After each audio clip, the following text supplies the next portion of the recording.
En mi cumpleaños, él me dijo que me dejaba por su secretaria.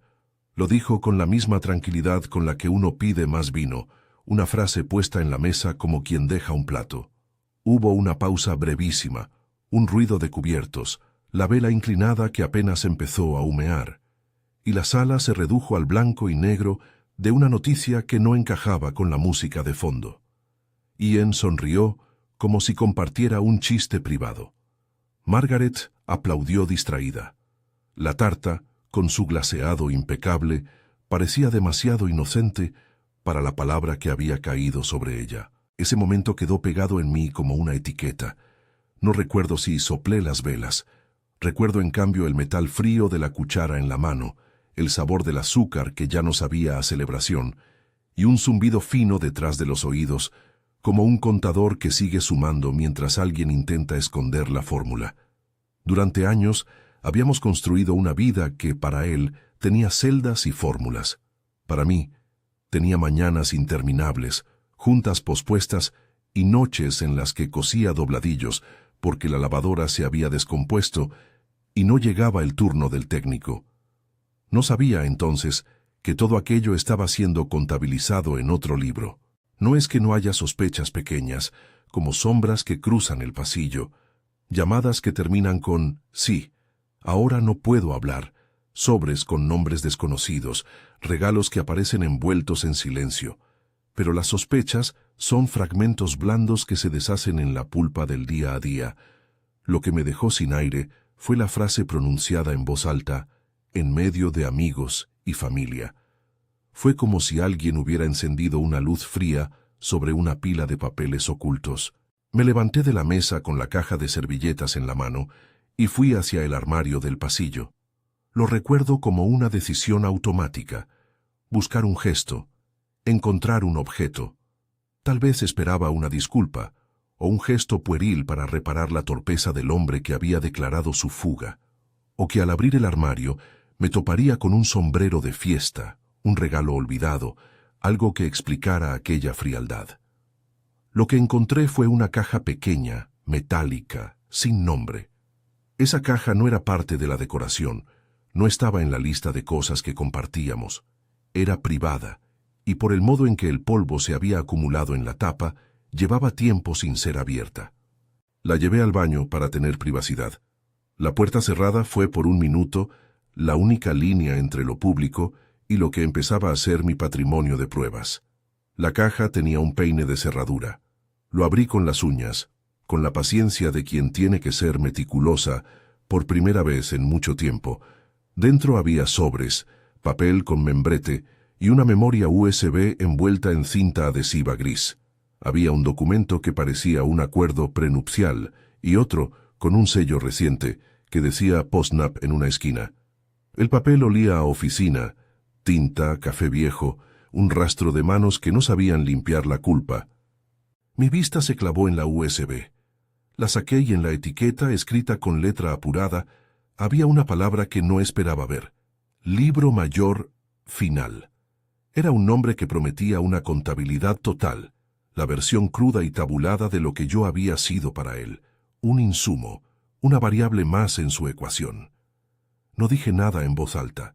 Me limité a respirar hondo, a escuchar el murmullo de la fiesta que bajaba y subía como una marea distante.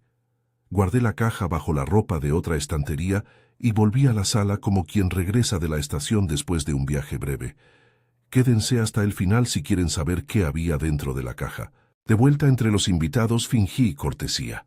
Sonreí. Respondí a las preguntas sobre mi año y me mostré agradecida por cada abrazo. Los festejos siguieron su curso y, en la cocina, alguien rompió el silencio con una anécdota banal sobre el primer trabajo de Ian. Él se reía. Su risa se parecía a la que tenía el día que me dijo que todo era cuestión de números. Lo que a él le parecía gracioso, a mí me parecía devastador. ¿Cómo alguien puede reducir una relación compleja a una ecuación donde una sola variable, mi trabajo invisible, pesa casi nada? El resto de la noche fue un ejercicio de actuación. La gente se marchó en grupos, las luces se atenuaron y quedaron las risas cortadas de Margaret, algunas copas sin recoger y un silencio que olía a jabón y a incienso barato. Ian recogió los platos con una eficiencia mecánica. Su Rolex brilló bajo la lámpara como una doble ofensa. No solo era un símbolo de gasto ostentoso, sino el comprobante externo de que el bono había sido gastado en algo equivalente a un trofeo personal. Habíamos hablado de ese bono semanas antes. Recuerdo haber pensado en nuevas cortinas, en pagar unas horas de ayuda, en reservar material para la sesión de fotos de mi pequeño emprendimiento. En cambio, lo supe esa noche por comentarios casuales de un colega. Había un reloj, un viaje, celebraciones. No sabía entonces si la secretaria existía más allá de la conjunción de su bocaza y la bebida. Lo único que sabía con certeza era que la caja y la memoria tenían respuestas que necesitaba ver con mis propios ojos. El primer flashback vino sin avisar.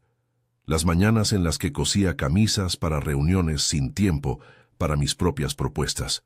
Las veces que apagué mi micrófono en llamadas para atender una urgencia suya. La factura del seguro médico que, por algún acuerdo tácito, él resolvía. No eran sacrificios dolorosos en apariencia, eran acuerdos domésticos que firmamos a fuego lento. Pero ahí, en el borde de la caja, aquella hoja de cálculo prometía convertir cada gesto en una cifra. Al día siguiente, cuando la casa aún respiraba el humo tenue de las velas, saqué la memoria USB y la conecté a mi ordenador. No soy experta en informática, pero sé lo suficiente para no tocar archivos que podrían borrar pruebas. Abrí primero los sobres. El prenup detallaba bienes comunes y separables en un lenguaje áspero. El postnup llevaba una nota manuscrita que parecía un anexo. Ajustes por aportes no monetarios. Había una firma que reconocí, la de Ian. Mis labios se tensaron. No se trataba de sombras. Era una arquitectura legal que buscaba ordenar la vida a su favor. Pasé a la USB. En la pantalla apareció una hoja de cálculo que me golpeó por su precisión. Columnas con títulos fríos, fecha, partida, costo, beneficio, aportación S, nota y fórmulas que calculan la varianza. Había entradas como bono, relojería y viaje incentivo, junto a facturas escaneadas que mostraban el brillo absoluto de un reloj y reservas en hoteles. Lo que más me heló fue una columna donde mis tareas quedaban reducidas a líneas cortas. Gestión doméstica, soporte emocional, horas no facturables. Junto a esas líneas, un número pequeño o un guión. En la celda que le correspondía a educación, cuidado, había una cifra que parecía un redondeo aplicado para restar valor. Para alguien que había pasado horas sosteniendo una lámpara, mientras él tomaba una foto para su portfolio, eso no era un mero cálculo, era una invisibilización. No voy a enumerar cifras porque esto no es un balance para la prensa, ni una lección de contabilidad. Lo que puedo decir es cómo me sentí, traducida a términos técnicos sin mi consentimiento. Pasé páginas digitales como quien hojea un álbum funerario. Había correos electrónicos adjuntos, facturas de restaurantes, tickets de compras y una columna donde aparecía la palabra compensación, circunscrita a espacios legales que en la práctica minimizaban lo que yo había sostenido. Al final del libro, en una hoja llamada resumen, alguien había dejado una nota. Ajustar aportación no monetaria a 0 para evitar conflicto. Ese alguien tenía la letra de la secretaria técnica, una mano administrativa que transformaba afectos en gastos y que, con ese gesto, me colocaba fuera de la tabla de lo valioso. Fue en ese momento que sentí la ira, pero no la que se desborda. Fue una ira contenida, limpia, que me dio claridad. Si iba a pelear, debía hacerlo en los términos que él conocía, con pruebas ordenadas, con copias, con fechas y testigos. No iba a gritar en el pasillo ni a lanzar el pastel al suelo. Dejaría que su propio lenguaje, el de las columnas y las notas, lo delatara. Llamé a Chloe. La conocía desde la universidad. Su primera respuesta fue un silencio profesional que no juzga. «Dime todo», dijo. Le dicté lo que había visto. Chloe respiró por el teléfono, luego pidió calma. «No hagas nada público todavía», aconsejó. «Documenta, haz copias. No es un manual de venganza, es una cadena de custodia, fotos, correos, capturas de pantalla con fecha y hora, y yo puedo mirar esto. Su voz era firme, como quien conoce el terreno. No prometió triunfos ni victorias. Dijo sencillamente que podríamos usar lo que hubiera en la caja para entender la magnitud del control. Mientras hablábamos, mi cabeza hizo un montaje de escenas. Imaginar la fiesta convertida en tribunal doméstico me pareció por un segundo una satisfacción inmediata. Sacar la hoja y enumerar en voz alta cada ítem que me había minimizado. Pero esa fantasía se encontró con la parte práctica que Chloe había señalado. La violencia simbólica no valida pruebas. Lo que necesitaba era orden y testigos. Recordé a Mark, mi cuñado, alguien que en las últimas semanas había mostrado pequeñas grietas de incomodidad ante ciertos comentarios de Ian. Mark era reservado pero también puntual. Pensé en envolver la evidencia en sobres y pedirle que fuera testigo del inventario, no para humillar, sino para sostener una línea. También pensé en Margaret. Ella, con su sonrisa de porcelana, había palmeado la espalda de Ian y luego me había preguntado si me sentía bien. A Margaret la conocía como una mujer que valoraba las apariencias, que prefería que los problemas se resolvieran lejos de la mesa. ¿Se horrorizaría y tomaría mi lado? No lo sé. Mi relación con la familia era una tela tejida de pequeños acuerdos. Yo cuidaba ciertas costuras, ellos a veces ignoraban el hilo que se estiraba. Ahora debía decidir si tirar de esa tela y exponer el diseño. La decisión que tomé no fue inmediata. Pasé la semana documentando. Hice fotografías de cada hoja, guardé archivos en 3 lugares distintos y dejé una copia en una nube protegida con una contraseña que solo yo y Chloe conocíamos. También imprimí las facturas del reloj y los comprobantes del viaje y los puse en un sobre con una nota: Evidencia 1. Todo esto lo hice con una calma que sorprendía, incluso a mí. Era una calma de alguien que entiende por primera vez la importancia de hablar el idioma que el otro domina. Hubo momentos de duda. ¿Estaba traicionando la intimidad? ¿No existía aún la posibilidad de que lo que veía fuera un malentendido administrativo? Me obligué a ser honesta. La hoja no mentía. Lo que mentía era la narrativa que él había tejido para justificarse. En una entrada del correo que apareció en la USB, vi un intercambio donde se hablaba de optimización fiscal del bono, y en otro, una respuesta que pedía no informar a S sobre ciertos movimientos. Esa frase me dolió por su simple frialdad. S como inicial, como si yo fuera una anotación más, no la persona que hacía las listas y apuntes que sostenían la casa. Hice una lista de preguntas que no tenía por qué responder frente a la familia. ¿Quién autorizó el ajuste de mi aportación a cero? ¿Qué criterios se usaron para descontar años de trabajo no monetizado? ¿Ese reloj estaba en el balance como gasto personal o beneficio empresarial? No todas esas preguntas serían necesariamente legales, muchas eran morales. Y la moral en los libros contables suele perderse en una cuadrícula. En la tarde que preparé la estrategia inicial, solo la parte logística, nada teatral, pedí a Mark que viniera a tomar un café. No le conté todo. Le mostré el sobre con las copias y le dije que necesitaba que, si algún día aquello llegaba a juicio, alguien pudiera testificar que esos documentos existieron antes de cualquier alteración. Mark asintió con gravedad. No dijo que creía en mí. Dijo que veía lo que yo veía. Pruebas. Para alguien que rara vez se pronunciaba, su apoyo fue una bisagra necesaria. Chloe vino una tarde con una carpeta. Revisó los papeles, tomó notas y me habló claro. Tienes cosas sólidas. No quiero darte falsas seguridades, pero hay un patrón y eso importa. Esto no se arregla por Facebook ni por un motivo de sobremesa. Hay que presentar, ordenar, preparar testigos y pensar en la narrativa que quieres que el juez vea. La narrativa puede ser frágil si se basa en la emoción. La fuerza está en las fechas, en las copias, en la coherencia. Me explicó algunas palabras técnicas sin demasiada profundidad. Discovery, cadena de custodia, acuerdos prenupciales, posibles acuerdos extrajudiciales. No me dio recetas y eso me alivió. Lo legal puede ser frío, pero también puede ser una herramienta para reconstruir lo que otros intentaron borrar. Mientras tanto, Yen seguía con su vida pública impecable. En reuniones de la oficina aparecía sonriente, con ese tono que no deja lugar para preguntas. En casa alternaba la indiferencia con una culpable solemnidad que a veces sonaba más a cálculo que a remordimiento. En una ocasión le dije con voz neutra que quería hablar de la empresa familiar y de cómo habíamos manejado las finanzas. Contestó con la misma frase que ahora me sirve de ironía: siempre hemos sido transparentes. Transparency, sí. Para él significaba que los números fueran suyos para ordenar. Había, sin embargo, una extraña contradicción. Comunicaba desprecio por mi labor doméstica y, a la vez, basaba su vida en esa misma labor. Eso, más que la palabra secretaria, era la herida. La secretaria podía ser real o una excusa.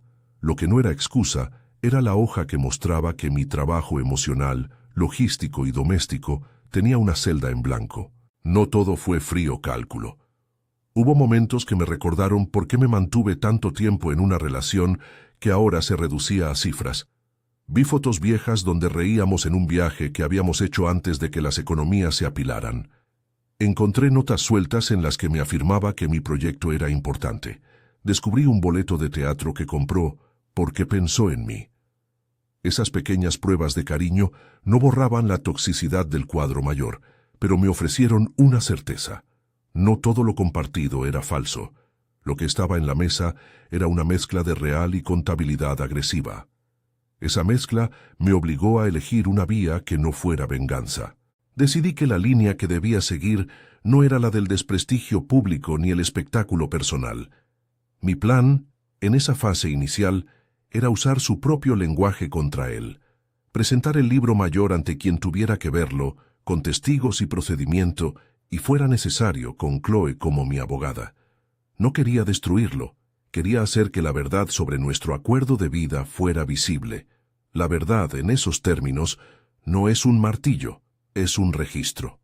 Esa semana preparé una lista monótona de tareas: copias, correos guardados, impresión de facturas, fotografías con fecha visible y pruebas de testigos. Organicé todo en sobres numerados y dejé una copia en el buzón de mi correo electrónico a nombre mío, sellada con fecha. Fue un acto menos romántico que escribir una carta abierta. Fue más bien un acto de lógica. La lógica podía no curar la herida, pero al menos evitaba que la herida fuera tapada por la indiferencia. Al final de la semana, antes de que las cosas se volvieran públicas, me quedé sola en la sala. Puse la caja sobre la mesa y la abrí una vez más.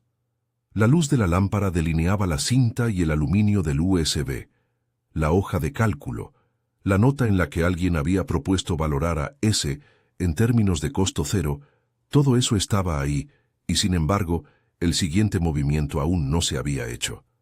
Sabía que mi reacción no podía ser apenas una respuesta visceral, tenía que ser una maniobra. La caja me miraba con los papeles dentro, como si fuera un cofre de un tesoro que, a diferencia de los cuentos, encerrara lo que no quería encontrar. La aparté y fui a la cocina a preparar un café. Mientras el agua hervía, pensé en la escena que más deseaba evitar, la del cumpleaños transformada en un ring. No quiero que su humillación sea mi espectáculo. Prefiero que la justicia sea un proceso, no un viral. Aún así, admito que una parte de mí quería que todo estallara en la mesa, con nombres, cifras y testimonios que dejaran claro que no había sido una loca celosa, ni una mujer dramática. El sonido de un mensaje me sacó de ese pensamiento. Era Chloe. Traigo una copia impresa, decía. Nos vemos en tu casa. Le pedí que viniera antes de que la noche se volviera a llenar de invitados que podrían contaminar la escena. Era necesario que alguien que conociera la ley tocara los papeles antes que nadie. Cuando Chloe apareció, vestida con la seriedad que la caracteriza, la casa parecía otra. Ella examinó cada hoja, las colocó en orden y asintió en silencio. «Si vamos a presentar algo, lo haremos con calma», dijo. Me miró y añadió, «No es decir venganza, es decir dignidad». Avalada por esa palabra, dignidad, me sentí más cerca de una decisión que no era un acto impulsivo, sino una reconstrucción. Preparé una carpeta con todo: copias físicas, copias digitales, respaldo en la nube con contraseña, una lista de testigos potenciales. Chloe tomó notas de fechas y redactó un pequeño plan de acción que consistía, en su primer punto, en preservar evidencia y buscar acuerdo profesional. No habló de montos ni de venganza. Habló de pasos. A veces me preguntan por qué no confronté a Ian en ese instante. La respuesta es que me di cuenta de que su palabra en la mesa valía menos que su firma en el papel. Podía gritarle hasta quedarme sin voz, podía sacar la hoja y señalar cada cifra hasta que los invitados se fueran. Pero lo que yo quería era algo que quedara más allá de la electricidad del momento. Quería que lo que habíamos sido se aclarara en documentos y que, si había daño, hubiera reparación plausible. Eso es frío, puede sonar calculador, lo acepto. Elegí ser calculadora porque él había elegido serlo primero. Esta historia no termina con la caja cerrada ni con la fiesta consumada. No he contado aún la noche en la que decide marcharse, ni la conversación donde el nombre de la secretaria hizo todo más público. No he llegado a la parte en la que la familia se divide, ni al momento en que Mark decide testificar abiertamente. Lo que sí puedo decir es que, después de esa semana de inventarios y llamadas, de fotos y de sobres numerados, algo cambió en mí. Ya no sentía que la vida compartida fuera una tablilla donde otros podían anotar sin mi consentimiento. Empecé a sentirla como un contrato que podemos, por fin, leer. Esa noche, con la carpeta cerrada y la USB guardada en mi cajón, me senté frente al espejo por primera vez en mucho tiempo y me dije en voz baja lo que quería que fuera mi próximo cumpleaños. Un lugar sin cartas ocultas y sin explicaciones pendientes. Respiré, y por un pulso entendí que el camino no sería ni rápido ni sencillo, pero por primera vez desde la frase en la mesa sentí que tenía el mapa. Hay un momento, muy preciso, en el que una historia vira. No es cuando uno grita, sino cuando decide documentar. Y yo había decidido. Si esta historia te está resonando, suscríbete y comparte con alguien que pueda necesitar oír que hay formas de levantarse después de ser contabilizada en negativo. No tardó mucho en aparecer la rendija que haría rodar todo. Una semana después de la caja, Ian empezó a moverse como quien prepara una mudanza silenciosa. Llamadas largas que terminaban con un «ya hablamos después», noches en el estudio con la puerta cerrada y maletas compradas con la calma de quien compra lo necesario para justificar un cambio. La palabra secretaria ya había hecho su trabajo como detonante. Ahora la lógica que había aprendido a perseguir, la de la contabilidad aplicada a las vidas, comenzaba a operar en lo práctico. Una mañana, al volver de dejar a mi hermano en el aeropuerto, lo encontré en la cocina con una expresión que no buscaba sorpresa, sino resolución. Hizo lo que en su mundo era un gesto neto. Me dijo, directo, que se iba. Lo dijo como quien anuncia un pago que ha decidido transferir a otra cuenta. No me gritó, no hubo escándalo. Dijo que había tomado la decisión, que la convivencia no tenía sentido y que prefería un principio distinto. En la forma estaba la misma frialdad que la noche de la vela. Un trato administrativo de algo que para mí había sido vida. ¿Te vas ahora?, pregunté. Mis manos seguían calientes por el café que había puesto en la mesa. Sentí que la casa giraba suavemente, como un tablero de ajedrez. Él asintió. No me pidió permiso. Lo que pidió fue que me adecuara a su narrativa. Tal vez esperaba que yo implorara o que, de puro gesto, yo prometiera negociar. No hice ninguna de las dos cosas. Tenía los papeles apilados en la habitación y una copia en la nube. Tenía a Chloe.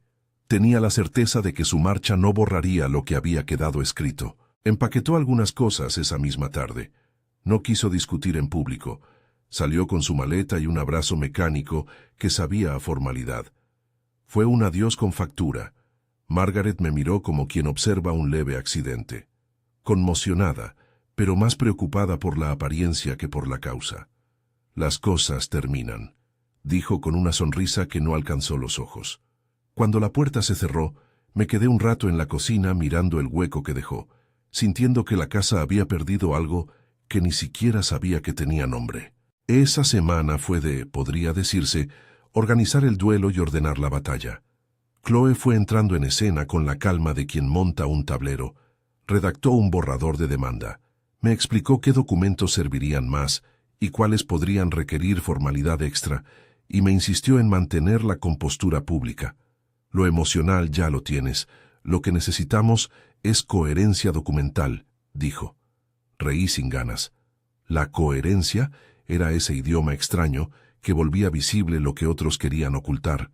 Organizamos entonces la exposición pública, no como espectáculo, sino como una demostración ordenada. Una comida familiar que sería, si hacía falta, un inventario de lo que había sido mi vida compartida. Lo planeé con el mismo cuidado con que Ian planificaba sus presentaciones. Lista de invitados sobre la que no quería sorpresas, finalidades claras, que los testigos vieran cierta evidencia, y la presencia de Chloe y Mark en lugares discretos pero estratégicos. No me importaba ofender apariencias. Quería testigos que hubieran visto a tiempo la hoja, los sobres, las facturas. Mark aceptó sin teatro. Margaret, por su parte, se mostró resistente. La preocupación por escándalo era su prioridad, algo que muchas veces me había calmado a mí con comentarios del tipo «Mantén la serenidad, Sara». En esta ocasión la serenidad la manejé yo. El día de la comida la casa olía a limón y a flores frescas. Preparé el menú con un cuidado que no era de celebración, sino de acto. No podía permitirme un gesto que sonara a revancha. Necesitaba que todo fuera lo más normal posible. Pongamos esto en perspectiva. En mi vida, las tareas domésticas jamás fueron para mí gestos decorativos. Eran en realidad el tejido que sostenía la convivencia. Paradojalmente, esa misma normalidad era lo que el libro mayor había tratado de codificar en cifras. Y era también la normalidad lo que ahora serviría como contraste. Mostrar, con la misma calma con la que hago una ensalada, que mi trabajo tenía valor. Los invitados llegaron con la naturalidad de quien asume que una comida familiar es una transición suave.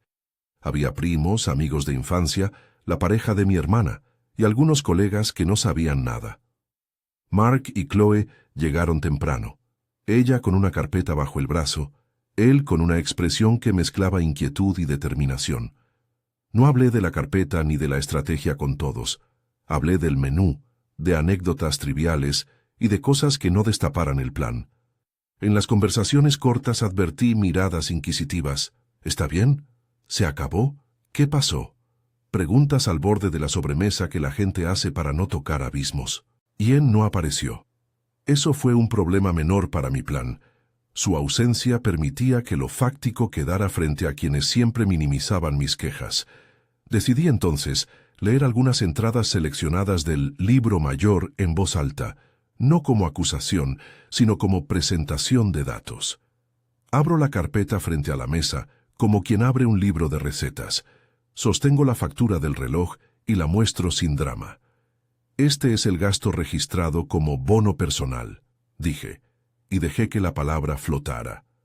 Mostré la reserva de hotel con su nombre en cierta fecha y las facturas de restaurantes de ciertos fines de semana. Algunas personas se aventuraron a mirar con interés profesional. Otras mitigarían su curiosidad con ironía. Hubo un silencio que no fue inmediato. Circuló entre platos. Que un documento mostrara lo que yo había hecho y lo que se había comprado era en sí una evidencia. Leí en voz baja una entrada que, para mí, era atroz. Ajustar aportación no monetaria a cero para evitar conflicto. La frase resonó como un golpe legal y moral al mismo tiempo. No hice comentarios ad hominem. Señalé los hechos y dejé que hablasen. Mark, que solía mirar los detalles con ironía, respiró y dijo: «Esto no es contabilidad doméstica, es una estrategia para invisibilizar». Su palabra, dicha así, sin dramatismo, empezó a mover piezas. Fue en ese mismo instante cuando Ian bajó la escalera. Entró como quien regresa a buscar algo prestado. Su presencia no era silenciosa, pero quiso que lo fuera. Una toalla en la mano, una forma de disculpa en los labios. Margaret se levantó, mostró su incomodidad y lo recibió con la costumbre de la cortesía. Él nos miró, vio las facturas sobre la mesa y su gesto cambió. La calma se volvió rigidez. Le pedí que se sentara. No lo hice para humillar, sino para sostener un diálogo que estuviera dentro del orden que yo había decidido usar. Hablamos. No fue un monólogo heroico, fue una conversación que intentaba traer nombre y cifra a lo que él había convertido en excusa. Le pregunté con voz controlada por qué se había permitido describirme en la hoja de cálculo como aporte nulo. Él balbuceó algo sobre criterios contables y sobre optimización, palabras frías que intentaban justificar una política de invisibilización. Le mostré cómo, en esas entradas, mi tiempo había sido reducido a ceros y guiones. Le dije que esa reducción no borraba noches en las que resolví problemas, pagos atrasados o crisis pequeñas que él nunca registró. Le pedí que, por favor, leyera algunas líneas y considerara si aquello le parecía justo. En un punto, dijo algo que rompió el velo. Si tanto valoras esas horas, ¿por qué no las monetizaste? Fue la pregunta que yo esperaba, porque es la que delata la lógica con la que había trabajado durante años. Medir afectos con dinero y, al coleccionar signos monetarios, despreciar acciones que no encajaban en facturas. Respondí, con calma, que esa era una pregunta que él mismo había impuesto en su libro, que si todo se mide por recibos, entonces que lo medimos con su propia métrica. Entonces propuse lo que algunos llamaron en broma la sesión contable. Usar sus criterios para valorar mi vida en números y, como él había pretendido con su anotación, ajustar a cero, aplicar sus reglas de manera literal. Fue una idea que nació de la ironía y que tuvo un efecto enorme. La literalidad como espejo. Pedí que alguien trajera la hoja que había impreso. Chloe lo miró con esa mezcla de incredulidad profesional y diversión contenida que la caracteriza. Abrí la hoja en la sección donde se listaban las aportaciones S y procedí a enumerar, con toda la frialdad que el documento solicitaba, lo que la hoja estipulaba que yo había aportado, subrayando, con la misma voz, que se trataba de su propio cálculo, y lo que él había gastado como bono personal en el mismo periodo. Leer eso en voz alta no era para escarmentar, era para dejar claro que la fórmula que aplicaba para justificar su salida también podía jugar en su contra. Le expliqué que, si se trataba de una cuestión de números, entonces los números debían hablar y no las excusas. Y los números hablaban. Facturas, reservas, transferencias. No hubo una escena de venganza. Hubo una presentación de hechos. La familia se mostró dividida. Algunos miraron con incomodidad, otros con curiosidad y otros prefirieron mirar hacia otro lado. Margaret, que hasta entonces no había intervenido, rompió en una frase que parecía más una defensa que una explicación. Ian, no es así. No era una defensa de lo justo, sino de lo conveniente. La reacción de Ian fue inesperada en su desesperación. En un movimiento brusco que pareció demasiado teatral para ser sincero, tomó una porción de pastel y la arrojó hacia el suelo. No lo hizo contra alguien, lo hizo contra la tensión. Fue un gesto que se leyó como intento de teatralizar la humillación y al mismo tiempo como una forma de decir, no me interesa tu juego. Nadie replicó con agresión. Nadie necesitó violencia física. La evidencia ya había hablado. Lo que vino después fue un quiebre práctico. Chloe, con calma formal, me animó a documentar el acto yendo a la comisaría y dejando constancia de la situación si así lo quería. Le expliqué que mi objetivo no era una denuncia por la tarta caída, sino que quedara constancia de un patrón. Ella pidió que yo mantuviera la compostura y que recopilara todo lo que pudiera servir en un proceso civil. Testigos, facturas, correos. Empezamos a preparar la posible vía judicial sin convertirlo en espectáculo mediático. Entramos entonces en lo que la ley conoce como discovery en muchos sistemas, la fase en la que las partes intercambian documentos, hacen requerimientos y presentan pruebas. No me detendré en tecnicismos, porque cada jurisdicción tiene sus matices, pero sí quiero dejar claro algo que Chloe recalcó siempre. La fuerza de una causa no está en el dolor que se narra en voz alta, sino en la verosimilitud de los hechos y en la cadena de custodia que garantiza que esos hechos no fueron alterados. Por eso, las sobres numerados, Las fotografías con fecha y los testigos informales adquirieron de repente un peso distinto. El proceso no fue lineal y, como en todas las historias de la vida, hubo momentos de cansancio extremo. Estar defendiendo tu contribución ante un sistema que todavía no reconoce la economía invisible cansa. Había días en los que dudaba. ¿Valía la pena exponer mi vida en papeles? ¿Era preferible un arreglo que me devolviera la intimidad, aunque fuera a costa de cierta reparación económica menor? Chloe nunca me presionó, simplemente me mostró escenarios. Cada decisión fue mía. Hubo además intentos de negociación.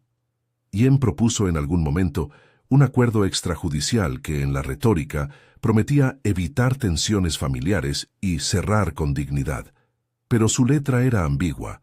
Ofrecía pagos que, calculados fríamente, no compensaban el tiempo, la salud emocional y la deuda acumulada por aguantar años de doble jornada.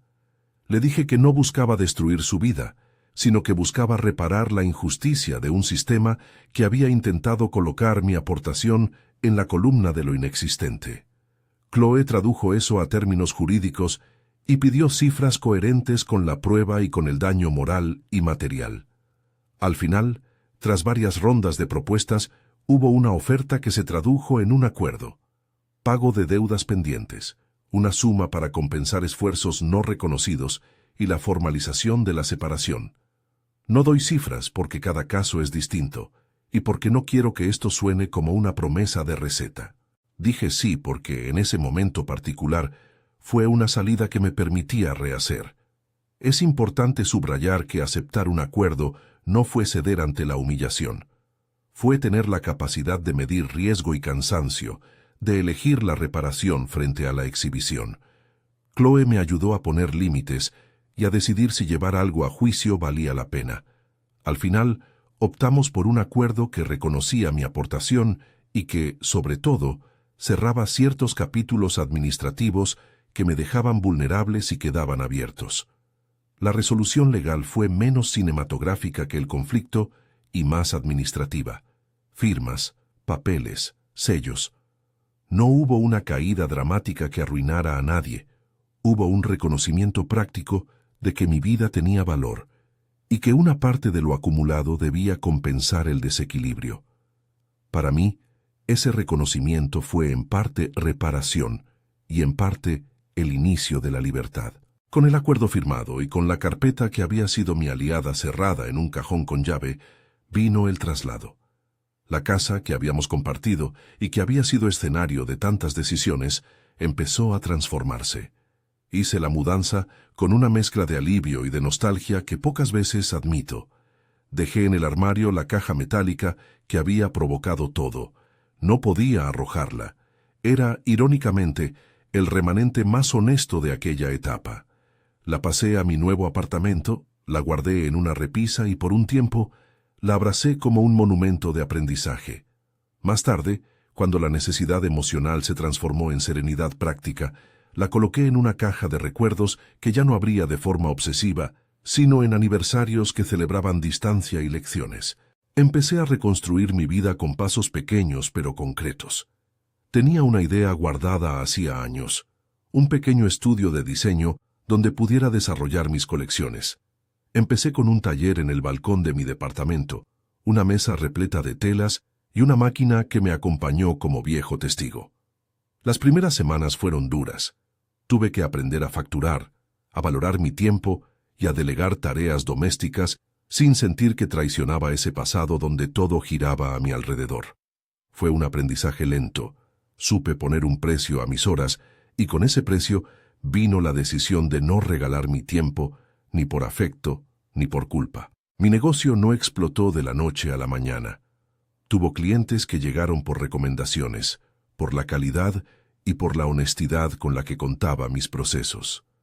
Empecé a recibir pedidos pequeños que se volvieron recurrentes, y esos pedidos se convirtieron en nómina, en ahorro y en una sensación que no tenía precio: ser responsable de mi propio ingreso. No exagero. La primera vez que cobré por un trabajo que antes hacía por orgullo, sentí que cobraba por mi identidad. No era simplemente dinero, Era validación de una labor que alguien había intentado contabilizar en cero. Hubo días en que la memoria me atacaba. Las noticias de gente que vive rupturas difíciles, las preguntas insidiosas de quienes no habían tomado partido, y los silencios que preceden a épocas de reconstrucción aparecían a veces como sombras. Me permití sesiones de terapia donde aprendí a aceptar la ambivalencia. Había amor en algunos recuerdos, había daño en otros. No banalizo el duelo, lo transformé en aprendizaje. Aprendí a decir que no, a poner límites sanos en acuerdos, a no justificar por costumbre las renuncias que había hecho. En el plano familiar, las relaciones mutaron. Margaret y yo tardamos en encontrar un centro de conversación que no fuera la incomodidad. Al principio intercambiábamos mensajes con cortesía forzada. Luego empezamos a encontrarnos en cafés para discutir cosas de la vida cotidiana.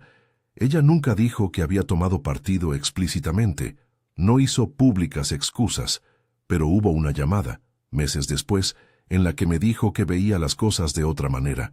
No era una declaración de absolución, sino un reconocimiento lento de que las apariencias no siempre dicen la verdad del aporte humano. Mark, por su parte, se convirtió en un pilar discreto. Asistió a audiencias como testigo y, con su presencia, le dio a mi historia la simplicidad de quien ve y dice lo que vio. Hubo una fase intermedia en la que aprendí a negociar con la memoria. Dejé de llevarme pequeños recordatorios que me vinculaban a situaciones que me perjudicaban. No hablo de borrar, hablo de reordenar. El vacío que dejó Ian lo rellené con amistades escogidas, con proyectos y con espacios que me pertenecían. Me gustó especialmente volver a las reuniones con amigas, donde la risa no tenía doble filo y no estaba condimentada por el miedo a murmullos. Llegó el primer aniversario del cumpleaños en que todo estalló. No quise celebrarlo como conmemoración amarga. Lo convertí en un ritual de paso. Invitamos a un reducido grupo de personas que habían sido realmente cercanas. Preparé una pequeña mesa, unas velas simples y una torta que hice con mis propias manos. No hubo lecturas públicas de hojas de cálculo ni exposiciones. Hubo risas, abrazos sinceros y, sobre todo, una sensación nueva. Ese cumpleaños era mío, otra vez. Apagué las velas rodeada de personas que no venían por obligación, sino por elección. Fue, en su sencillez, una reparación. El epílogo de todo aquello no es un final espectacular. No cambié de nombre. No me hice famosa por exponer una injusticia ni busqué venganza. Lo que sí pasó es que recuperé la posibilidad de escribir mis propias cuentas, ahora en mi agenda, en mi libro de pedidos, en mi calendario, en emails que firmo con orgullo y que me generan ingreso. Cambié la narrativa de soporte invisible por la de trabajadora visible. No fue solo una cuestión de dinero, fue principalmente una cuestión de dignidad. A veces pienso en la caja metálica. Hoy yace en mi repisa con otras cosas, un cuaderno donde escribo colecciones, una llave de un taller alquilado, la primera factura que cobré como autónoma. Ya no tiene poder sobre mí. La veo y si quiero la abro. Encuentro las mismas hojas con la misma letra y en vez de provocarme estallidos, me sirven como mapa de lo que no quiero repetir. La guardo como quien conserva el testimonio de lo aprendido, una reliquia sin mandato. He contado esto con la serenidad que me da la distancia, pero sin escamotear la verdad. Hubo ira contenida, estrategia y, finalmente, alivio. No quisiera meterme en el papel de consejera universal. Cada historia es un mundo con leyes, costumbres y recursos distintos. Lo que sí puedo afirmar con claridad es que hay herramientas para quien se siente contabilizada en negativo. Documentación, testigos, asesoría legal profesional y, sobre todo, el derecho a decidir si quiere reparar y cómo quiere hacerlo. No hay fórmulas mágicas, y lo que funcionó en mi caso, la tranquilidad para documentar y la decisión de no convertir el dolor en viral, puede no aplicarse a otro contexto. Pero sí hay un hilo común, la dignidad. Después de todo, mi primer proyecto de diseño debutó y con él, una pequeña muestra que presenté en un local independiente. Puse en la tarjeta el nombre de mi marca y por primera vez mi rostro detrás de un negocio que llevaba años pensando. La recuperación no fue inmediata ni completa, pero fue real. Me pagaron por mis piezas, me pidieron entrevistas para pequeños blogs. No fue la gloria, fue la constancia. Hoy, cuando me miro en el espejo, veo a alguien que aprendió a poner precio a su tiempo y que no se avergüenza por ello. Entiendo que hay amores que merecen inversiones emocionales sin factura, y también comprendo que hay abusos que necesitan ser contabilizados para recibir reparación. Aprendí a negociar con esas contradicciones. Si te preguntas qué pasó con Ian, la respuesta es menos épica de lo que muchos imaginan. Siguió su vida, con sus elecciones y sus consecuencias. No me interesa su caída ni su salvación, me interesa la mía. Mi historia no es un monumento a su error, sino una narración de mi reinvención. Hay días en que me cruzo mentalmente con su recuerdo y no me quita el sueño. Hay otros en que la indignación late. Los acepto sin dejar que me gobiernen. A quienes están leyendo esto y han sentido que su vida fue reducida a una línea en una hoja de cálculo, no estás sola. No digo que haya una receta, digo que el primer paso es nombrar. Documentar no es solo recolectar papeles, es reconocer que tus esfuerzos tienen valor. Buscar apoyo profesional y emocional no es signo de debilidad, es estrategia. Y decidir cómo quieres cerrar un capítulo es un derecho que nadie te puede arrebatar. Al cerrar esta historia, veo mi nueva mesa de trabajo, mis telas apiladas y una libreta donde anoto ideas. En la esquina, la caja metálica está ahora decorada con un sticker que dice «Lecciones». No lo hice para bromear, lo hice para recordarme que los objetos no tienen poder a menos que se los demos. La vida que quiero celebrar ahora no es la que solo me define por el daño sufrido, sino la que construyo día a día, con manos que cobran por su tiempo y con decisiones que reivindican mi espacio. Si esta historia te habló, compártela con alguien que pueda necesitarla.